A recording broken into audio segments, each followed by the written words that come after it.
کارت پیار من به دستم رسید.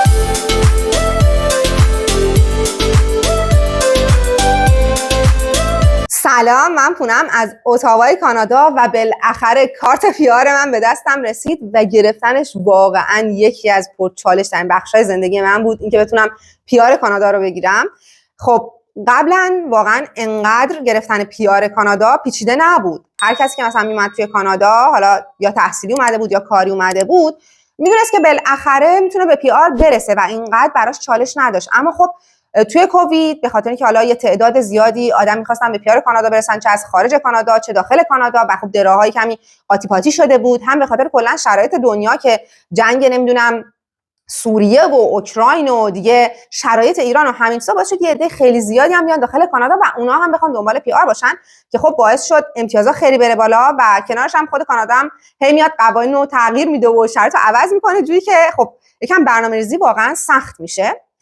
حالا من به طور کلی قبلا گفتم که چجوری اومدم کانادا، لینک ویدیوشو بالا و پایینم میذارم، ولی حالا بخوام مختصر توضیح بدم، من از شرکت کانادایی جاب آفر گرفتم و با جاب آفر من اومدم کانادا. از روز یک در واقع شاغل بودم و همین باعث میشد که در واقع یه جوری مطمئن باشم، بگم که اوکی خب من یک سالمو کار میکنم، امتحان زبانم هم میدم و خب پی آر میگیرم دیگه. حالا همون موقع هم در واقع امتیازها کم بالا رفته بود، تقریبا اون موقع که ما وارد کانادا شدیم امتیازها رو 490 500 بود، ولی خب چون من 50 امتیاز LMIA رو داشتم، هر جوری بود بالاخره من 500 رو رد میکرد امتیازم و تقریبا مطمئن بودم که کار خاصی نمیخواد بکنم. ولی با این وجود من از دوستام حالا شنیده بودم که توی دوره کرونا یه دونه برنامه گذاشته بوده کانادا به نام TR to PR که با امتیاز 70 اصلا خیلی‌ها پیار شده بودن. خب منم ترجیح دادم نخوام این یک سالو صبر بکنم دیگه، سری پیار بشم، مخصوصا که کلوز ورک پرمیت داشتم و وابسته به اون شرکته بودم و خب ترجیح دادم آزادی عمل بیشتری داشته باشم.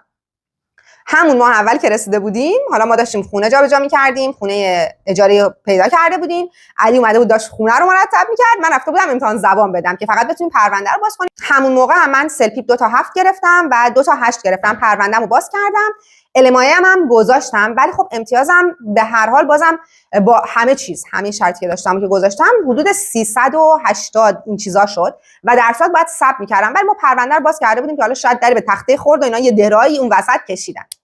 گذشت ما داشتیم زندگیمون رو می‌کردیم و خوشحال بودیم برای خودمون که یکی از دوستامون که توی گیرودار حالا برای همین اقدام برای پی آر بود، من گفت که پونه فکر می‌کنم تو چون توی استان کبکی نمیتونی واسه اکسپرس اقدام بکنی. گفتم که مطمئنی؟ گفت که حالا من اینجوری فکر می‌کنم، خودت یه بررسی بکن. من بررسی کردم، دیدم که یعنی خیلی نه که یکم بررسی کردم، خیلی بررسی کردم، کامل رفتم توی این قضیه اکسپرس انتری رو درآوردم که براش ویدیو هم ساختم، هم لینکش رو بالا میذارم هم پایین که اگه خواستین ببینین، یعنی حتما ببینین چون اطلاعاتش خیلی خوبه و سعی کردم کامل ترین حالت ممکن باشه. و دیدم که آره، کسی که میخواد از طریق اکسپرس انتخاب بشه در واقع باید یه تعهدی بده که برای زندگی بعد از پیار شدن نمیره کبک، چون کبک قرار ماجراشو خودش انتخاب بکنه و اینطوری نیست که کسی که توی کبک نتونه از طریق اکسپرس اقدام بکنه، میتونه، ولی باید آفیسر رو قانع کنه که بعد از اینکه پیار شد از کبک خارج میشه، یا نه اصلا کلا قبلش از کبک خارج بشه که خیلی دیگه نخواد دنبال اثبات و اینا باشه. دم همچین شرایطی هست. خلاصه اینو که دیدیم یکم تو فکر افتادیم که خب چیکار کنیم ما اگه بخوایم خارج بشیم. من که خب کارم کبکه و کلوز ورک پرمیت دارم و وقتی هم اوپن ورک پرمیت نداری، رو کلوز ورک پرمیت هستی، یه مقدار مسائل مختلف برات پیش میاد، مخصوصا برای بحث بیمه و اینا، چون اینجا خب بیمه هم دولتیه دیگه، اگه بخوای خودت خرج درمان تو بدی خیلی هزینه بالا میره. یه چند تا مشاوره گرفتیم، صحبت کردیم با چند تا وکیل و مشاور، گفتیم که چیکار کنیم همچین وضعیتیه.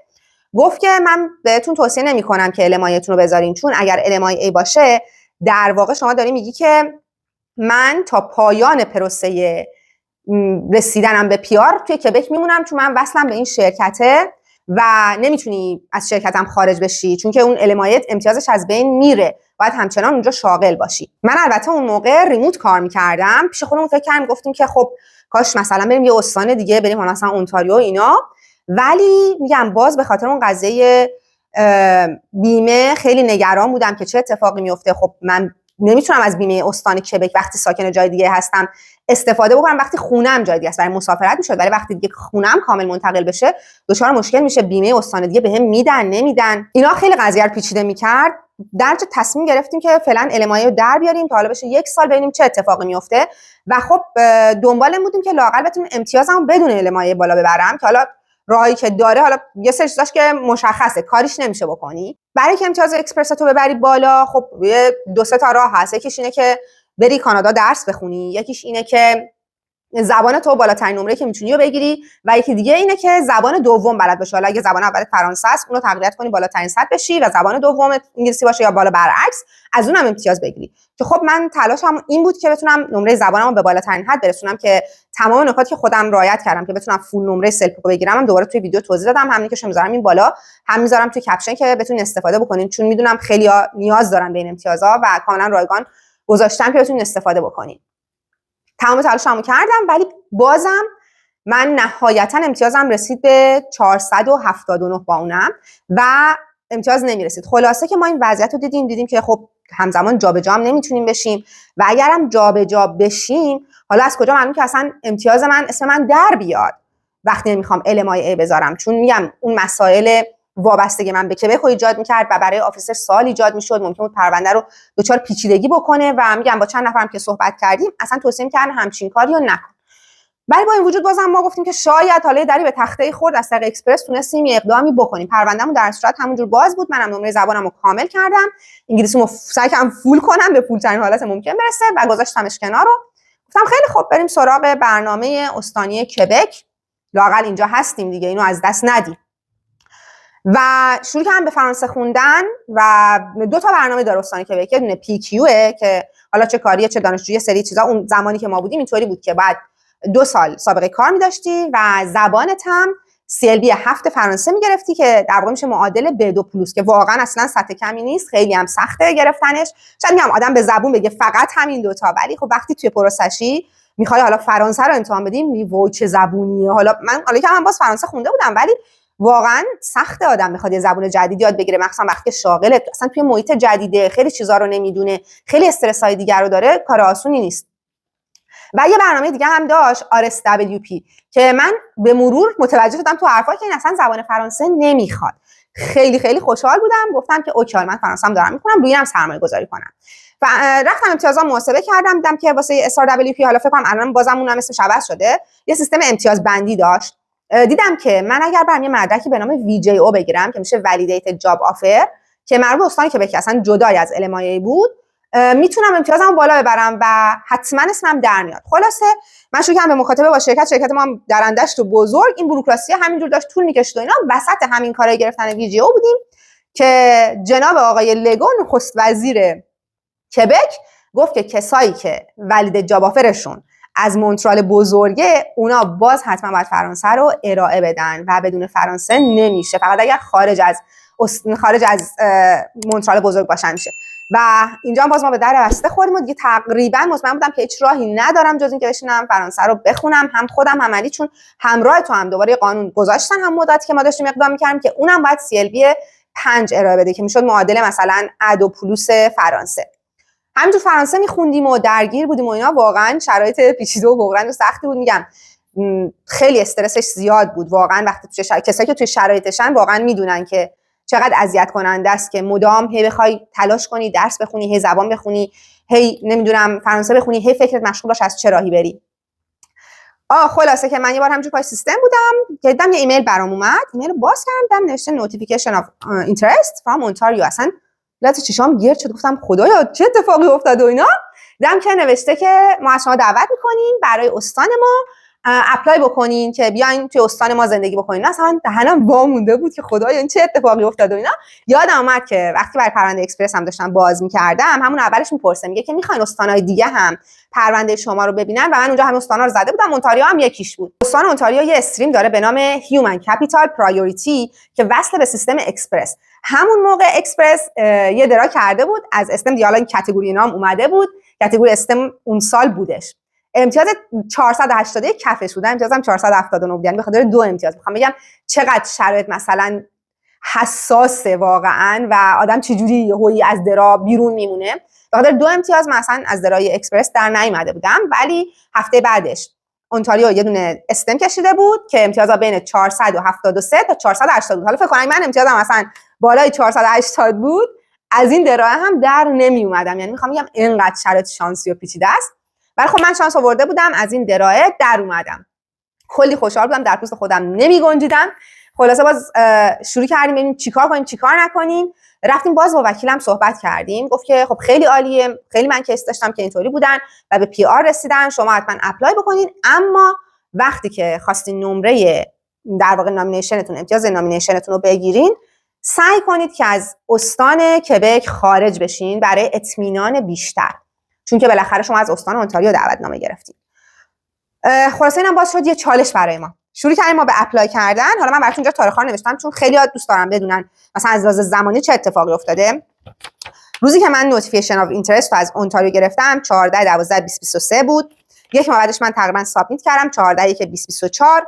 18/1/2024 رفت تو مرحله ارزیابی پرونده من و 8/3/2024 رفت تو مرحله که حالا بخوام تصمیم گیری بکنن و 18/3/2024 من نامینیشن استانی رو از استان اونتاریو گرفتم که این پروسه تقریبا 3 ماه طول کشید.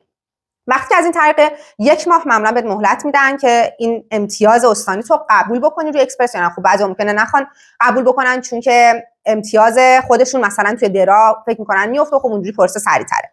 ولی ما صبر کردیم حالا دیرتر قبول کنیم که بتونیم دست و پامون رو جمع بکنیم و خارج بشیم از استان کبک. در نتیجه من فکر می‌کنم خیلی دقیقاً فکر کنم 17 یا 15 ماه بعدش بود، برج 4 که من اکسپت کردم و 23/4/2024 درا کشیدن که اسم من در اومد. امتیازم با احتساب اون 600 امتیاز استانی شد 1079. وقتی که حالا اسمت در میاد از اکسپرس، باز 2 ماه وقت داری برای سابمیت کردن که ما تو این مدت دیگه داشتیم دست و پامون رو جمع می‌کردیم که بیایم اونتاریو. و من حالا ویدیو هم ساختم که چجوری از مونترال اومدیم به اتاوا و چجوری جابجا شدیم که اونم دوباره لینکش رو اینجا و تو کپشن میذارم میتونیم ببینیم.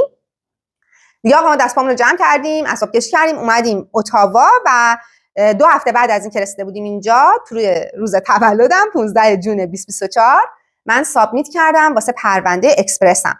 خب یه 2-3 تا مرحله داره که باید انجام بدین برای همه است. قبلا حالا کسایی که داخل بودن نمیخواست بایو انجام بدن، ولی الان میخواست که ما منتظر نامه بایومون شدیم و مدیکال که حالا من مدیکالم از قبل همون 3 سال پیش داده بودم، اونو گذاشتم و همون رو قبول کردن. بعد از اینکه نامه بایو رو گرفتیم رفتیم بایو رو دادیم که 30/7/2024 تایید کردن به دستشون رسیده.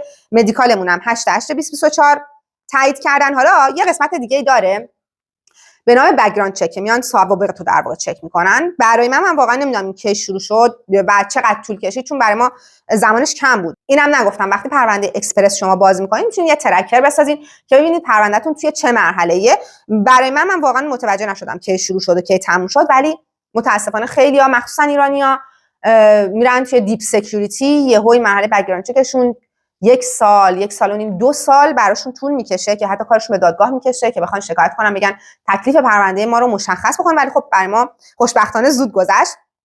ولی از همون یه سری مدارک اضافه خواستن که حالا بهش میگن ادیشنال. من 9/10/2024 سابمیت کردم. مدارک چه بود؟ توضیح اضافه میخواستن راجع به سربازی که علی رفته بود، ترجمه شناسنامه هامون رو میخواستن و یه چیزی هست به نام اسکیجول ای که میگه حالا مثلا تحصیلات تو دوباره بگو، نمیدونم 10 سال گذشته کجا بودی، اطلاعات خانوادگی تو میگیرن، همه این چیزا رو ازت میگیرن داخل اون.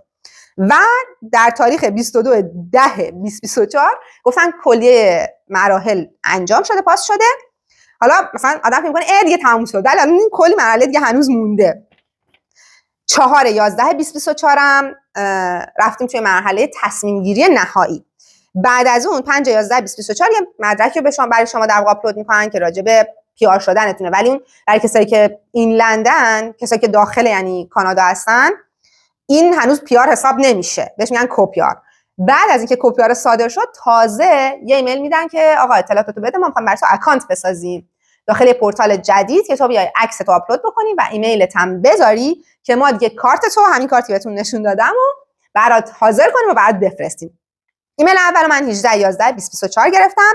ایمیل بعد اطلاعاتمو دیگه فرستادم و تاریخ 25/11/2024 ایمیل دومو گرفتم که حالا اکانت و اینا هست. رفتم عکسام و اینا رو همون فرداش من بارگذاری کردم عکسامونو و آدرس خونمونو. دیگه بعد همینجور صبر می‌کردیم تا در واقع پی آر که همین چیزیه که دنبالشیم به دستمون برسه و اینا دیگه اصلا انداختنش این ور سال که ما جزء آمار 2025 حساب بشیم که خودش تقریبا 2 ماه و نیم طول کشید و 11/2/2025 بالاخره پیار ما اومد، پیارمون صادر شد ولی هنوز کارتو نداشتیم ما. بعد از این دیگه کارتو صادر کردن و بعد تقریبا 2 هفته کارت به دست من رسید. 27/2/2025 کارت به دست من رسید و داستان پیار اینجوری تموم شد. خود پروسه حالا اکسپرس انتری هم تقریبا از روزی که حالا دعوتنامه رو گرفتم تا روزی که کارتو گرفتم یه 10 ماه شد. و من همه اینا رو گفتم که بهتون بگم که این یه مسیر پیچیده است، یه مسیر طولانیه و اصلا لازمه که خیلی آدم فکر کنه، خیلی آدم وقت بذاره، گزینه‌های مختلف رو در نظر بگیره، فقط به یک راه وابسته نباشه، پشت گوش نندازه، تمام تلاشش رو بکنه. چون واقعا اگه میخواین بمونین با همین جور نشستن شدنی نیست. باید هم ببینید اصلا توی اکسپرس شانس دارین ندارین، هم ببینین استانی چطوریه، حتی اگه تو استانی که خودتون هستین نمیشه ببینین بقیه استانا برنامه هست که به شما بخوره و همینطور این قضیه رو بررسی بکنین. امیدوارم که نکاتی که گفتم، چیزایی که گفتم، داستان پیار ما تجربه خوبی بوده باشه براتون و بهتون کمک بکنه. هر سوالی هم داشتین میتونین توی کامنت ها از من بپرسین، من تا جایی که اطلاعات داشته باشم حتما بهتون کمک میکنم و جواب میدم و امیدوارم که تمام شمایی که دنبال پیارین خیلی خیلی خیلی زود به پیار برسین. ممنون که با من همراه بودین. خدا نگهدار.